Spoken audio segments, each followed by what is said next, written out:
한양 종묘 뒤편. 음습한 매연과 짙은 서리 사이를 뚫고 달빛 한 줄기가 가느다 낙해 내리비치던 겨울밤이었다. 김연은 사방을 두리번거리며 숨을 죽인 채 서 있었다.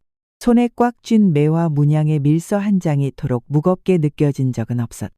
종묘의 담벼락을 타고 돌아나가는 그 발걸음은 어느 때보다도 조심스러웠으나 그녀의 가슴은 이미 폭풍우 속에 있었다. 전하의 친필, 그것이 이 안에 남아있다면.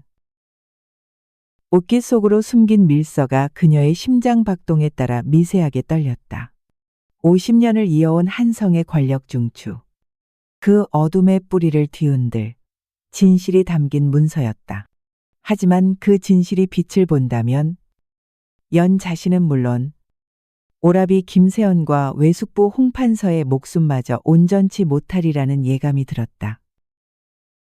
돌연. 뒤편 담장 너머에서 나뭇가지 꺾이는 소리가 들려왔다. 연은 본능처럼 몸을 움츠리며 품속 밀서를 더 깊이 숨겼다. 누구냐? 한성부 순찰군의 목소리가 고요한 새벽을 갈랐다. 연은 한치 망설임도 없이 종묘 담장을 따라 골목 깊숙이 달아났다. 그녀의 등 뒤로 군화 소리가 사납게 따라붙었다. 김연 아씨 맞느냐? 멀지 않은 곳에서 낮고 절박한 목소리가 들려왔다. 의금부 서리 이지훈이었다. 연은 잠시 멈칫했으나 곧 다시 달리기 시작했다. 그 순간 그녀의 눈에는 이 모든 혼란의 끝이 아닌 새로운 시작의 문턱이 어렴풋이 떠올랐다. 지훈은 그녀가 무언가를 결심했다는 것을 눈치챘다. 그 눈빛은 두려움보다 결의에 가까웠고 숨을 몰아쉬는 입술 끝은 떨리면서도 단단히 닫혀 있었다. 저 여인은 이제 되돌아가지 않으려는 것이다. 아니, 돌아갈 수 없는 곳에서 오직 앞으로 나아가려는 자의 얼굴이었다. 그 밤, 눈바른 한양 성벽 너머로 조용히 흩날리고 있었다. 김연은 숨을 몰아쉬며 종묘 담장을 돌아 내려오다. 익선동 골목 어귀의 외진 전각 뒤편으로 몸을 숨겼다. 새벽 공기는 더욱 차가웠고 그녀의 숨결은 하얗게 흩어졌다. 연의 손끝은 여전히 떨리고 있었으나 마음만큼은 차츰 가라앉고 있었다. 불현듯 어둠을 가르고 다가오는 발자국 소리에 연은 몸을 움츠렸다. 하지만 그 발걸음은 거칠지 않았다. 이내 익숙한 낮은 목소리가 들려왔다. 아씨, 무사하셨습니까? 아... 의금부 서리 이지훈이었다. 그는 평소 과묵하고 조심스러운 성정이었으나 연 앞에서는 말끝이 다소 부드러워지곤 했다. 두 사람은 사촌지간이었으나 지훈은 오래전부터 연의 언행에 남다른 연모의 마음을 품고 있었다. 그러나 그는 그것을 단 한 번도 입에 올린 적이 없었다. 오히려 그 마음을 지켜야 할 신이처럼 조용히 가슴속에 간직하고 있을 뿐이었다. 연은 그에게 다가와 밀서를 내밀었다. 손바닥만 한 종이 위에 새겨진 묵서의 흔적은 밤새 그녀의 가슴을 짓눌렀다. 지훈은 조심스레 펼쳐보며 이내 눈썹을 찌푸렸다. 그 글은 단순한 서찰이 아니었다.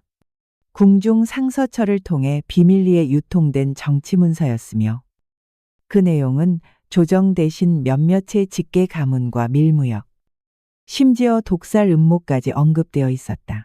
한자 한자가 생사를 가르는 칼날처럼 느껴졌다.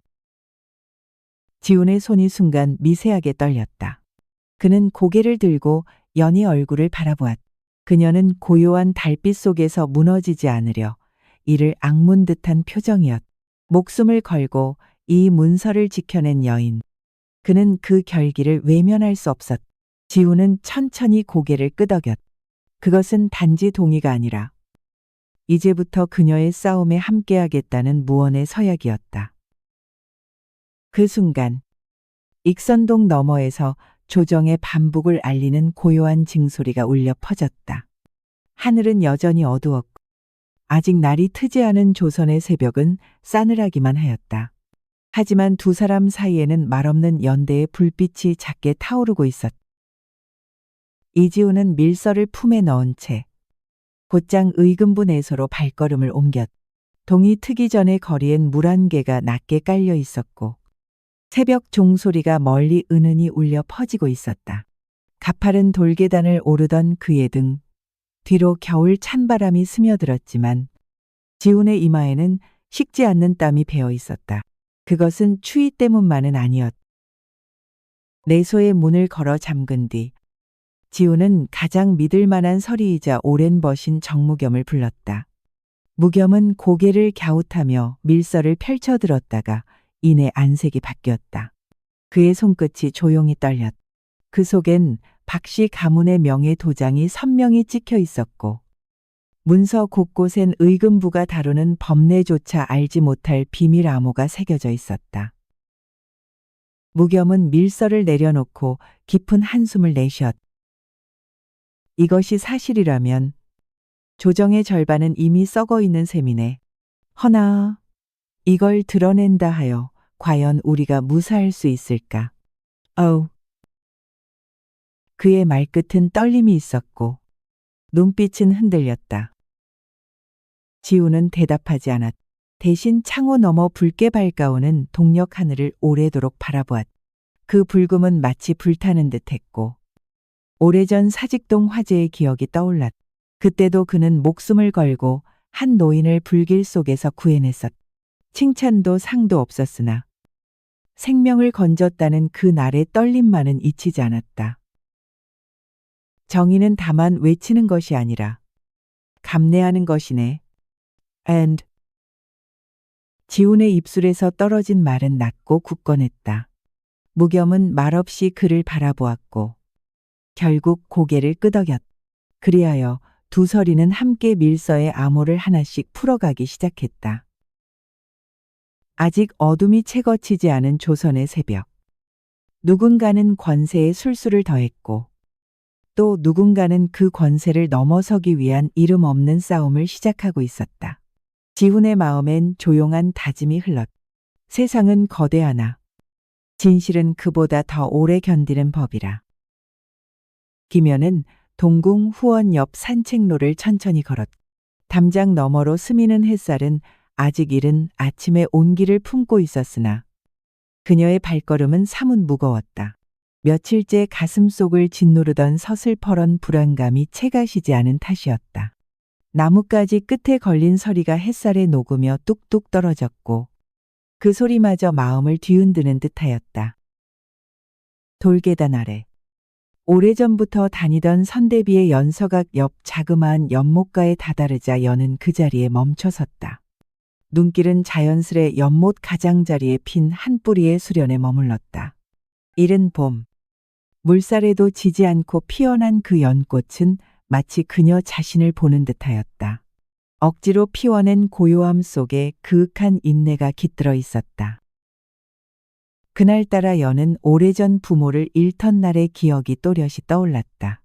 해가 저물 무렵 불길에 휩싸인 사직동, 외가댁, 연기를 가르며 뛰쳐나오는 이모의 비명, 그리고 무너진 기와 아래 묻혀버린 어머니의 책갑. 그것은 시간이 아무리 흘러도 지워지지 않는 불꽃의 상흔이었다. 그날 이후 연의 마음속에는 정의와 복수라는 양극의 불씨가 함께 타오르고 있었다. 하지만 세월이 흐르며 그 불씨는 점점 달라졌다.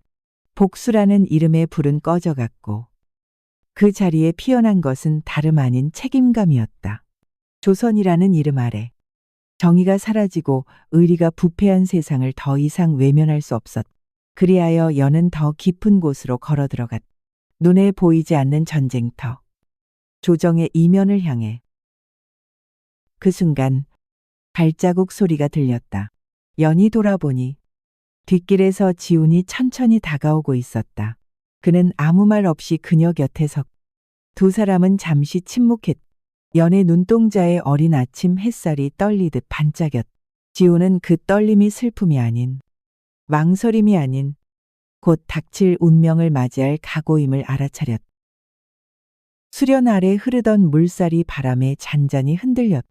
조용히, 그러나 멈추지 않고 마치 연의 마음과도 같았다. 종묘 담장, 너머로 스며들던 석양빛이 천천히 한성부 관아의 처마 끝을 물들이고 있었다. 그날 숭례문 안으로 사대부 복색을 차려입은 한 인물이 조심스레 들어섰다. 박진호 대사원이었다. 40을 넘긴 그의 얼굴엔 늘 위험이 서려 있었으나 그날따라 눈빛은 더욱 예리했고 주변을 살피는 동작이 유난히 민첩했다. 동행한 자는 그의 이복 동생 박수경. 형만큼이나 탐욕이 깊고 모사에 능한 인물이었다. 두 사람은 익선동 후미진 정자의 자리를 틀고 앉았다. 바깥으로는 아무 기척 없었으나 한양 저작거리의 안개처럼 기이한 긴장감이 그들 사이를 감쌌다. 수경은 형의 눈치를 보며 낮은 목소리로 말을 꺼냈다. 형님, 소문이 돌고 있사옵니다. 김대윤의 혈족이 밀서를 쥐고 나타났다는. 어우. 박진호의 얼굴에 번뜩이는 음영이 일렁였다. 그 이름. 김대윤. 폐쇄자의 사부였으며 조정개혁을 외치다 모함으로 유배된 자. 동시에 박씨 가문이 조정 내 권세를 장악하기 위해 가장 먼저 꺾은 인물. 그 피가 다시 세상에 발을 들였다는 것은 단순한 소문으로 치부할 일이 아니었다. 이대로 두면 안 된다. 밀서를 가진 자가 누구인지 반드시 찾아야 한다. 하다못해 그 안에 적힌 이름 한 줄이라도 밖으로 새어나가면. 박진호의 목소리는 한겨울 살얼음처럼 날카로웠다. 수경은 비밀리에 움직이는 흑매회의 존재를 암시했다. 왕실조차 직접 손을 대지 못하는 그림자 조직. 박진호는 이윽고 고개를 끄덕였다. 그는 더는 말이 필요 없다는 듯 손가락으로 나무 책상 표면을 천천히 문질렀다. 오래 묵은 잉크 자국처럼. 그 손끝에는 조선 조정의 뿌리 깊은 부패가 묻어 있었다. 그날 해가 저물 무렵 익선동 골목 어귀에 어두운 그림자들이 흩어져 움직이기 시작했다. 김연이라는 이름조차 알지 못한 채 조선의 밤을 헤집는 또 다른 전쟁이 소리 없이 시작되고 있었다. 의금부 내당의 장방안. 바람 한 점 들지 않는 조용한 새벽이었다. 등잔불 아래 이지우는 밀서의 내용을 정리한 기록지를 들고 하급설이 셋을 마주하고 있었다. 모두 그와 함께 학문을 익히고 벼슬길을 걸어온 자들이었으나 눈빛 속에는 분명한 온도차가 느껴졌다. 벽장 아래서 은은히 퍼지는 먹 냄새조차 그 밤엔 유독 날카롭게 느껴졌다. 이 기록 공론화할 수는 없겠느냐? 아으? 지훈이 조심스레 말문을 열자 서리 중 가장 연장자인 윤방호가 이내 고개를 가로저었다. 그는 한참을 망설이다가 답했다. 아래옵기 송구하오나 그 문서는 감히 우리 손으로 다룰 수 없는 중대사옵니다. 부디 상관대실 이조나 대사원 쪽으로 돌리시기를 권하옵니다. 아우. 말은 완곡했으나 목소리에는 분명 두려움이 섞여 있었다. 지훈은 그 눈빛에 담긴 회피의 정서를 읽어냈다. 이미 그들 중 일부는 박진호 대사원 측의 눈치를 보고 있음을 느꼈다. 혹은 어떤 이들은 아예 그 손에 매수되었을지도 몰랐다. 잠시 침묵이 흘렀다. 그 틈에 지훈은 며칠 전 윤방호의 안채마루에서 우연히 엿들은 대화를 떠올렸다. 어린 아들이 병이 깊어 의원을 불렀으나 뜻밖에도 박씨 가문과 연이 닿아 있다는 말을 들었던 것이다. 그 순간 지훈은 깨달았다. 이 싸움은 단순한 정의의 문제가 아니었다. 각자의 목숨과 가문, 생존이 걸린 일이었다. 지훈의 손은 기록지를 천천히 접으며 무거워졌다. 그 얼굴에는 담담한 체념보다는 아직 꺾이지 않은 단단한 결기가 서려 있었다. 그는 일어나 문을 나서며 말했다. 백성의 고통을 잇는 순간 벼슬은 업이 아니라 죄가 되는 법이요. 그날 밤 눈이 내리기 시작했다. 흩날리는 눈발은 조용했으나 조선의 기류는 분명히 흔들리고 있었다. 지훈의 등 뒤로는 벽 속 그림자마저 바람처럼 조용히 물러서고 있었다. 진실은 여전히 침묵 속에서 싸움을 준비하고 있었다. 초겨울 저녁 무렵 김연은 궁궐 북편을 돌아 숭인방으로 향했다. 햇볕은 이미 지고 있었고 담장 아래 그림자들은 길게 늘어져 있었다. 그녀의 손에는 얇은 천으로 감싼 죽편 하나가 들려 있었고 그 속엔 밀서의 사본이 숨겨져 있었다. 행선지는 외인 출입이 드문 옛 사찰 청호남. 사람의 발길이 드물고 궁중 내력까지 오래도록 기억하고 있는 노승한 분이 거처하는 곳이었다. 청호남의 담장을 넘자 낡은 목탁 소리가 멀리서 들려왔다. 고요한 암자한 늙은 스님의 모습은 마치 바위처럼 정적 속에 잠겨 있었다. 연은 천천히 다가가 인사를 올렸다. 스님은 이마에 땀이 맺힌 연의 얼굴을 한참 바라보다가 이내 고개를 끄덕였다. 김대윤의 혈맥이 다시 발걸음을 옮기셨구나. 그 말에 연의 눈빛이 떨렸다. 아버지의 이름을 아는 이가 있다는 사실만으로도 오래도록 굳게 잠긴 마음이 어렴풋이 흔들렸다. 스님은 연을 법당 뒤쪽 작은 방으로 이끌었다. 그 방은 마치 세월이 멈춘 듯한 곳이었다. 책장이며 다포, 찬장 하나하나에 먼지가 내려앉았고 오래전 손때가 베어 있었다. 그는 장주 끝으로 오래된 죽간을 꺼내어 연 앞에 놓았다. 이는 그대 부친이 마지막으로 남긴 기초 기록이니라. 당시 박씨 가문과 대신들의 내통을 밝힐 실마리가 담겨 있지. 연의 손이 미세하게 떨렸다. 조국을 위해 헌신하다. 무고를 쓰고 숨을 거둔 아버지의 손길이 종이에 스며 있었다. 스님의 눈빛은 연민과 존경이 겹쳐 있었다.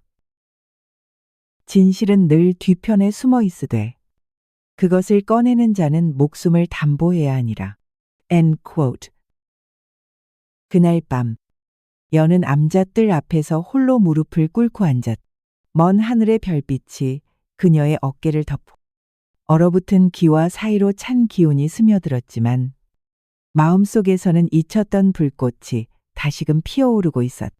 조용히, 그러나 확실히 산자락 너머로 달이 기우는 새벽녘.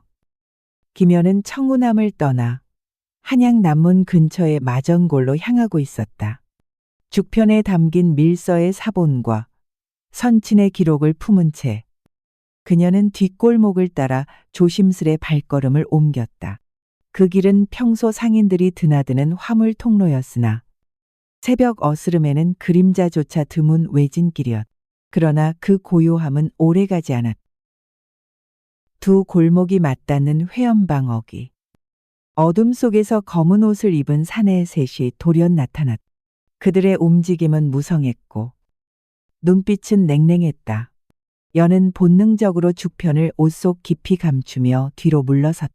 사내들 중 한 명이 낮고 굳은 목소리로 말했다. 김대윤의 피라하지? 네 발걸음이 청운함을 스친 순간부터 우리는 너를 지켜보고 있었다. 안 돼. 그 말은 곧 박진호의 수하가 보낸 자들이라는 뜻이었다. 흔히 알려지지 않은 비밀 조직, 흑매회였다. 연의 심장은 찬물처럼 내려앉았으나 눈빛은 차츰 단단히 여물어갔다. 숨을 고르던 그때 바람 사이로 돌을 밟는 소리가 들렸다. 어둠 속에서 이지훈이 모습을 드러낸 것이다. 지훈은 망설임 없이 연 앞으로 나섰다. 그 손엔 검이 아닌 목침만 들려 있었으나 눈빛에는 맹렬한 기백이 서려 있었다. 한양은 정무의 도성이라 어둠이 그 뜻을 꺾으려 해도 반드시 새벽은 오는 법이요. 그 말에 흑매회 무리의 표정이 일그러졌다. 순간 사내 하나가 지붕 위로 몸을 날렸고 돌이 굴러 떨어지며 골목이 뒤흔들렸다. 연은 재빨리 허리춤에 죽편을 품에 꼭 붙잡았고 지우는 그녀의 팔을 낚아채어 뒤편 연탄 창고로 몸을 숨겼다. 심장은 요동쳤고 숨소리는 더욱 거칠어졌다. 그날 새벽 마전골의 어둠은 더 짙어졌지만 한치의 틈으로 스며든 희미한 새벽빛이 두 사람의 이마를 적셨. 그것은 공포 속에서도 꺼지지 않는 의지의 빛이었다. 종묘 뒤편의 다락헌으로 숨어든 김연과 이지훈은 새벽녘 촛불 하나를 켜고 조심스레 죽편을 펼쳤다. 그 속에는 글자가 아닌 선과 점으로 구성된 고문서가 숨겨져 있었다. 처음엔 무의미해 보였던 선들이 연의 아버지 김대윤이 생전에 쓰던 암호무님을 지우는 알아차렸다. 그리하여 두 사람은 붓끝을 따라가며 수차례 겹쳐 읽고 교차해가며 뜻을 조합해 나갔다. 창호틈 사이로 새벽 햇살이 희미하게 스며들 무렵 마침내 한 줄의 구절이 완성되었다. 왕실종맥 진실의 혈은 박문가에 잠들어 있나니 이 한 구절은 곧 지금까지의 모든 정국을 뒤흔들 단초였다. 연의 가슴 속에 오랫동안 응어리졌던 수수께끼 하나가 풀리는 듯하였다. 어머니가 생전 남겼던 애틋한 말. 그 아이는 너보다 먼저 불 속에서 태어난이니라. 라던 문장이 떠올랐다. 연은 오래전 한밤중 외갓집에서 몰래 들었던 진실을 더듬었다. 자신이 아닌 어린 시절 불길 속에서 살아남은 또 다른 아이가 있었고 그 아이야말로 왕실 혈통의 마지막 맥이라는 사실이었다. 지훈은 조용히 숨을 고르며 말을 이었다. 이 문장의 뜻이 사실이라면 조정의 절반은 진실을 덮기 위해 칼을 들 것이요. 그 혈맥이 살아있다는 사실 하나만으로도 조선의 권력은 흔들릴 것이외다. 연은 떨리는 손으로 죽편을 다시 감싸며 창밖을 바라보았다. 골목을 따라 장이 서는 소리가 서서히 퍼져 나오고 있었고 상인들의 목소리가 희미하게 들려왔다. 그러나 그 평온한 아침 속에도 연의 눈동자엔 무거운 다짐이 서려 있었다. 단순히 부친의 억울함을 풀고자 함이 아니었다. 이제 그녀의 발걸음은 한나라의 근간을 바로잡는 일에까지 다다른 것이다. 다락헌의 허름한 천정 위로 햇살이 깃들고 있었다. 그것은 역사의 어둠 속에서 마침내 드러나려는 한 줄기 진실의 빛이었다. 한양 남촌의 낮은 언덕 위, 용흥정의 한 고택 마당에는 늦가을 햇살이 부드럽게 내려앉고 있었다. 붉게 물든 가미피 바람에 실려 뒷마당을 돌던 중 마침내 김연의 발치에 머물렀다. 연은 길쌈 치마를 단정히 여민 채 낯선 방문자를 기다리고 있었다. 그가 곧 도착할 터였다. 동이 튼 지 3시즌째. 장날의 북적임이 멀리에서 희미하게 울렸다. 잠시 후 기와지붕 너머로 짧은 기침 소리와 함께 중년 사내 하나가 정문을 밀고 들어섰다. 고을 원윤현수였다. 선친 김대윤과는 예전 사서삼경을 함께 강론하던 벗이었고 연이 어릴 적 대문 밖까지 마중 나와주던 이웃 어른이었다.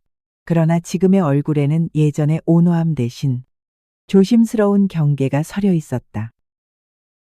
지훈이 뒤따라 들어오며 연에게 눈짓을 보냈다. 죽평과 밀서사본은 이미 품속에 감추어 두었다.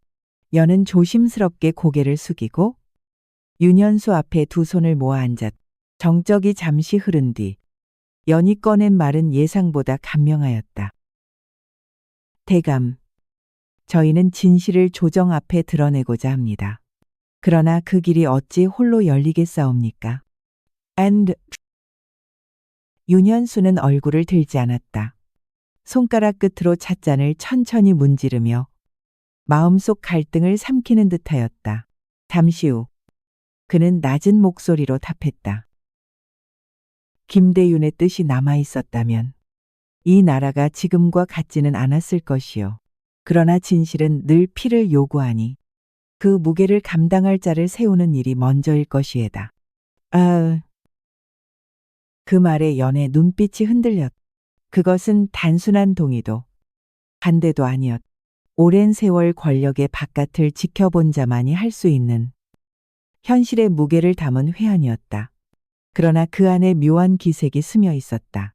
마치 조심스레 문을 여는 이에게만 보이는 희미한 불빛처럼. 그날 밤 윤현수는 은밀히 연과 지훈의 밀서를 받아들였다. 누군가가 진실을 드러내려면 누군가는 문을 열어주어야 하기에 그 연못 같은 침묵 속에서 작은 물결 하나가 조용히 번지기 시작하였다. 초겨울의 회원방은 바람끝이 날카로웠다. 햇살은 있었으나 따스함은 미처 내려앉지 못한 채 담벼락 위를 맴돌았고 골목 사이엔 여전히 장작 연기가 희뿌옇게 번지고 있었다. 김영과 이지우는 윤현수의 지시에 따라 백성들이 자주 모이는 남부시장 장터의 후미진 장정각으로 향했다. 그곳은 이름뿐인 공청지소였으나 마을 원로와 훈장, 장사꾼들까지 두루 드나드는 백성의 숨결이 살아있는 자리였다. 지우는 장터판의 좌판 아래 몰래 자료를 감쌌고 여는 곱게 빗은 머리채에 작은 호패를 숨긴 채 나타났다. 그날 장정각에서는 평소보다 많은 이들이 모여 있었고 허름한 포목상 차림을 한 윤현수가 그들 한가운데 앉아 있었다. 그는 연의 눈빛을 피하지 않았다. 이 아이가 김대윤의 딸이요. 그가 남긴 기록을 정리하여 박씨 가문의 부패를 드러낼 증거를 손에 넣었다 하옵니다. 안달이 처음엔 숨죽이던 장정각이 술렁였다. 한 노인은 자리에서 일어나 말했다. 김대윤이라 하였소? 예전 금이영에서 부정관원 고발하다 유배된 자 아닌가? 그 자는 사직의 근본을 따르던 어른이었소. 말은 흘렀지만 그 속엔 오랜 존경이 묻어 있었다. 여는 조용히 죽편을 꺼내 정면에 있는 사람들에게 보였다. 그 손끝은 떨렸으나 눈빛은 의연하였다. 지우는 그 곁에서 자리를 지켰고 무언의 신뢰가 두 사람 사이에 머물렀다. 그때였다. 문 밖에서 짧은 고함 소리와 함께 장정각의 문이 거칠게 열렸다. 흑매회의 복색을 입은 사내들이 들어섰다. 순간 공기가 얼어붙었고 백성들은 몸을 움츠렸다. 그러나 여는 피하지 않았다. 그녀는 조용히 앞으로 나서며 사내들을 바라보았다. 진실이 죄가 된다면 이 나라엔 의가 사라진 것이 왜다. 그 한마디는 장정각 안의 침묵을 깼고 누군가 무겁게 고개를 끄덕였다. 그렇게 하여 작은 장터 한 귀퉁이에서 정이라는 이름이 다시금 살아나기 시작했다. 그것은 작은 불씨였으나 오래된 장작 속에서 타오를 준비를 마친 불꽃이었다. 장정각 사건 이후 한양은 마치 숨을 죽인 듯 고요해졌다. 그러나 그 고요함은 잠잠한 평온이 아니라 폭풍 전야의 긴장감이었다. 조정 대신들의 시선은 서로를 향했고 사원부의 간관들은 하루가 멀다 하고 조야의 행적을 탐문하기 시작했다. 그 중에서도 박진호 대사원의 낯빛은 날이 갈수록 굳어갔다. 그에게 전해진 첩보에는 남촌 장정각에서 누군가 죽편을 펼쳐 민중 앞에 내용을 낭독했다는 사실이 실려 있었다. 대사원의 사랑. 종유당의 은양 난로 옆에 박진호가 앉아 있었다. 은은한 향이 실내를 감돌았지만 그의 이마에는 미세한 주름이 깊어지고 있었다. 이복 동생 박수경이 방 안으로 들어섰다. 손에는 하나의 장부가 들려 있었고 그 눈빛에는 엷은 당혹과 분노가 교차하고 있었다. 형님, 그 여인 김연이라 하옵니다. 김대윤의 무남 동료. 밀서를 드러낸 것이 확실하옵니다. 박진호의 눈동자가 서서히 좁아졌다. 그의 마음속에서 오래전 한 장면이 떠올랐다. 젊은 시절 사직동 서재에서 김대윤과 마지막으로 나눈 대화. 당시 그는 조정의 부패를 막기 위해 박진호에게 일종의 고변문을 건넸다. 그러나 박진호는 그것을 접수하는 대신 처분할 인물 명단으로 바꾸어 상소했다. 그것이 김대윤을 몰락시킨 서문이었다. 업은 반드시 되돌아오는 법이지. 박진호는 낮게 읊조렸다. 그 말에는 두려움과 후회의 그림자가 얽혀 있었다. 그러나 그는 다시금 냉정을 되찾았다. 권세는 정으로도 도리로도 지킬 수 없는 것이었다. 오직 두려움을 먹고 자라며 칼날로 세워지는 법. 그리하여 박진호는 내관을 불러 조용히 명을 내렸다. 그날 밤 수하들은 북촌 일대에 그림자처럼 퍼져나갔고 기면을 숨겨준 자들을 탐색하며 그 입들을 막기 시작했다. 조정은 소란해졌고 백성들 사이에는 다시 피가 흐를 징조 라며 불안이 번졌다. 그러나 어둠이 짙어질수록 그 반대편에서 깨어나는 불씨 또한 더욱 밝았다. 기면은 자신이 쥔 진실이 단순한 기록이 아닌 조선의 운명을 가르는 증언임을 알았다. 이제 남은 것은 그 진실을 끝까지 꺼내 보이는 일이었다. 그날 새벽 기면은 익선동 끝자락의 옛 주막터를 조심스레 들렀다. 황폐한 그 집은 한때 개화기 시절 외국 사신들이 묵던 역관의 별채였으나 지금은 단 한 노파만이 누추한 짐을 들고 살아가는 곳이었다. 그 노파 이름하여 황씨마님, 연의 어머니 생전에 심부름을 도맡던 사람이었다. 방 안은 냉기가 서려 있었고 황씨는 작은 수터로 앞에서 한지를 태우고 있었다. 연이 고개를 숙여 인사를 올리자 노파는 흠칫 놀라며 눈을 치켜떴다. 이 얼굴, 어머님의 눈매와 꼭 같구나. 애너 프루. 말끝은 떨렸고 주름진 손이 가슴께로 올라갔다. 황씨는 이내 입을 굳게 다물었으나 연의 단단한 눈빛 앞에 침묵을 오래 견디지 못했다. 이제는 말해야 할 때가 된 듯하옵니다. 어우. 황씨는 오래된 목재 괴짝을 열어 해진 비단 속에 곱게 쌓인 옥새 하나를 꺼내 놓았다. 그것은 과거 세자의 사인으로 전해졌다는 문신의 인장. 금강지옥이었다. 이 물건이 김대윤 대감께 전달되었고 그분은 그것을 감춰 백성을 살릴 계책의 증표로 삼으셨지요. 그 아이가 바로 황씨의 입에서 흘러나온 이름은 연이 알던 것과 달랐다.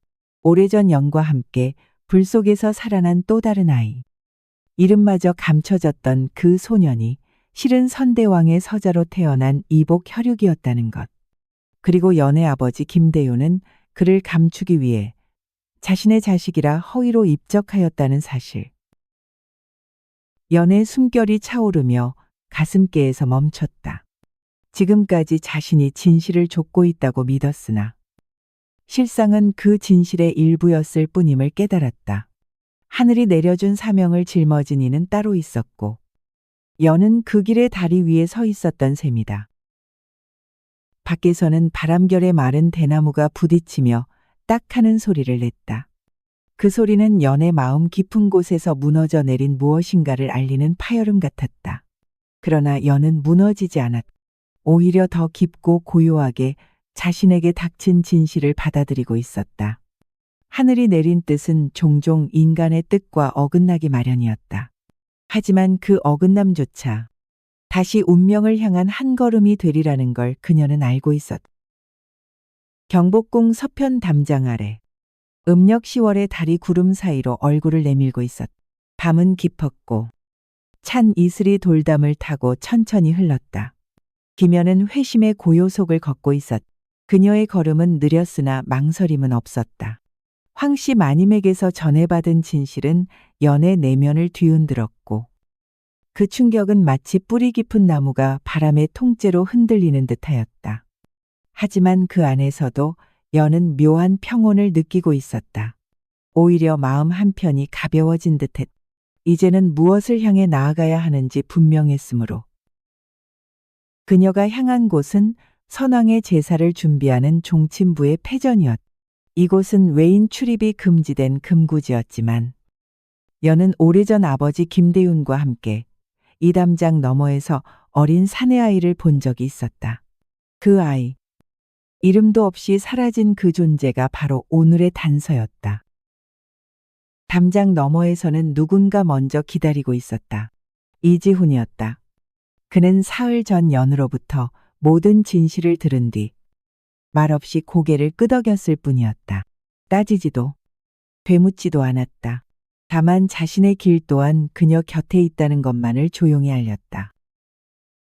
지훈, 혹 이 일이 너를 끝내 벼랑으로 내몰게 된다면 그때도 후회하지 않겠느냐.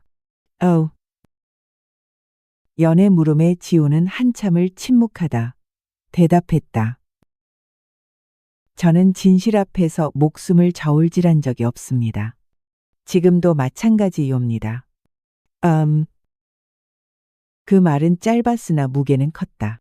연은 그의 눈을 바라보며 문득 어머니가 남긴 말 한 줄을 떠올렸다.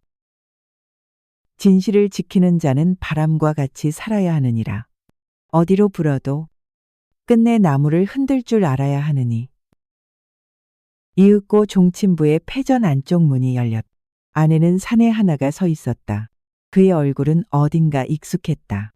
김연이 어릴 적 불 속에서 등 뒤로 느꼈던 따뜻한 손바닥. 그리고 황 씨가 말했던 왕실에 잊힌 혈맥. 서로의 눈빛이 마주한 순간 말없는 인연이 천천히 엮이기 시작했다. 달빛 아래 조선의 깊은 혈맥과 운명의 실타래가 다시금 엮이고 있었다. 새벽 안개가 가늘게 깔린 종친부 뒷뜰. 김연은 조심스레 발을 내디뎠다. 바람은 차가웠으나 그녀의 손끝은 더 이상 떨리지 않았다. 마치 오래도록 묻어두었던 생의 물음표들이 차츰 해소되어 가는 듯. 심장은 고요했고 눈빛은 깊었다. 패전 안에서 마주한 사내. 이름 없이 자라온 그 남자는 왕실 서자의 피를 이은 존재였고 김대윤이 목숨을 걸고 지켜온 마지막 혈맥이었다. 사내의 이름은 윤지훈. 놀랍게도 그동안 연과 함께 진실을 쫓아온 의금부 서리 지훈과 같은 이름이었다. 그러나 그들은 다른 사람이었다. 연은 무심코 지훈의 이름을 부를 땐 그저 한 사람을 떠올렸지만 이제는 또 다른 운명을 지닌 존재의 그림자가 겹쳐졌다. 윤지훈은 깊숙이 숙인 채 작게 한숨을 내쉬었다.